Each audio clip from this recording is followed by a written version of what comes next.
अगर आपके मन में अश्लील विचार आते हैं तो उनको कैसे रोकें? हम आपको गौतम बुद्ध की कहानी बताएंगे जिससे आपके मन में कभी भी गंदे विचार नहीं आएंगे। तो कहानी कुछ इस प्रकार है। बुद्ध अपने भिक्षुओं को उपदेश देने के साथ ही उन्हें भिक्षाटन के लिए भेजते थे।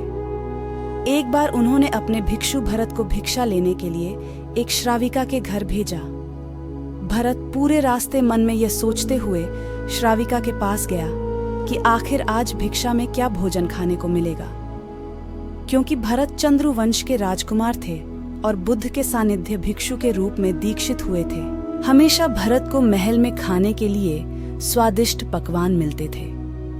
लेकिन आज भिक्षा के रूप में उसे जो भी मिलेगा संतुष्ट होना पड़ेगा।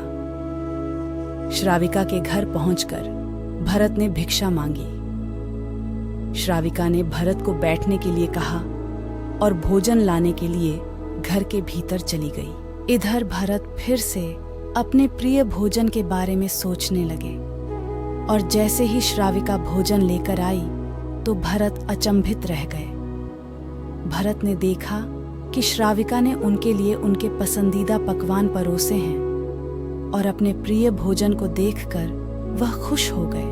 भोजन ग्रहण करते हुए भी भरत सोच रहे थे कि महल में तो उन्हें भोजन के बाद विश्राम करने की आदत है, लेकिन आज उन्हें भोजन के बाद वापस तेज धूप में चलकर आश्रम जाना होगा।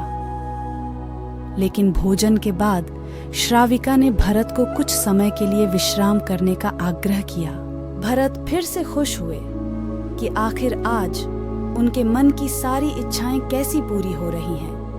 इसके बाद भरत कुछ देर विश्राम करने लगे, लेकिन विश्राम करते हुए भी लेटे लेटे वह सोचने लगे कि आज तो मुझे भोजन के बाद विश्राम करने को मिल गया, लेकिन ऐसा रोज रोज नहीं होगा। जब भरत विश्राम के बाद उठे तो श्राविका ने कहा कि आप जब तक चाहे यहाँ ठहर सकते हैं। भरत अब समझ गए कि ये कोई संयोग नहीं हो सकता।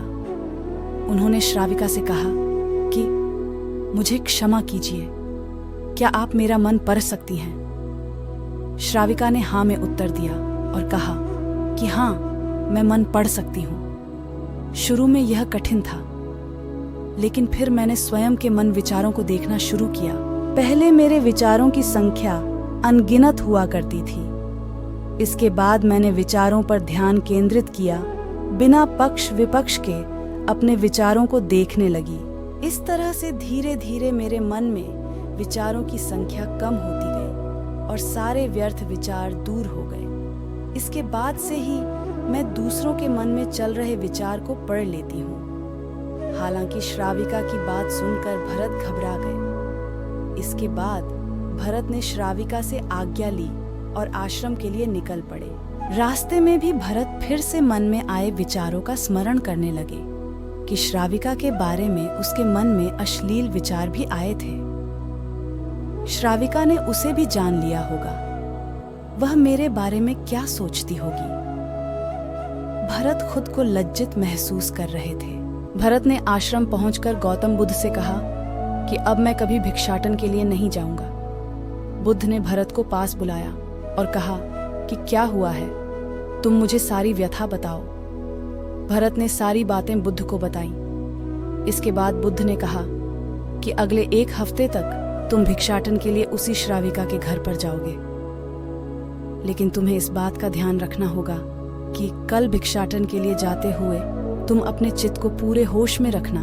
तुम्हारे भीतर क्या विचार उठे उन पर ध्यान केंद्रित करना और यह भी ध्यान रखना कि तुम्हारे मन में कौन सी वासना उठ रही है। तुम कल इन सभी चीजों को ध्यान में रखकर जाना और इसके बाद मुझे वापस आकर बताना। अगले दिन भरत भिक्षाटन के लिए गए। बुद्ध के बताए अनुसार वह पूरे रास्ते अपने होश को जागृत रखते हुए चल रहे थे। जब श्राविका का घर आया तो भरत ने भिक्षा मांगी। उसके भीतर कोई वासना नहीं थी और ना ही कोई विचार उत्पन्न हो रहे थे, क्योंकि उसने अपने मन को पूरी तरह जागृत रखा था। भरत ने भिक्षा ली और आश्रम चला गया। भरत ने बुद्ध को